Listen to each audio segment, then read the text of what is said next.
Action. Alex Vincent was very mature for his age. David Kirshner was concerned that we'd get Chucky on the set and how Alex would react to it. They took me into this room, they showed me that I met the 9 puppeteers, or 7 or 9 puppeteers that operated him, and I thought it was the coolest thing. We were able to, show him how Chucky worked, behind the scenes. We pulled up his shirt and we showed him, the mechanisms, and we showed the puppeteer working. And he was great from the, he never looked at it and was frightened of it. He was a great kid to work with and he had no problems.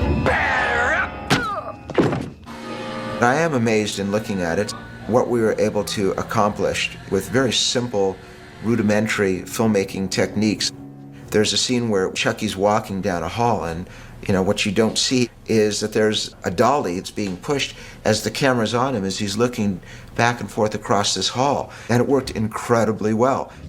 Sometimes we would use a version of the house that was 30% larger. So when we put a little person in a costume, that little person looked like he was much smaller.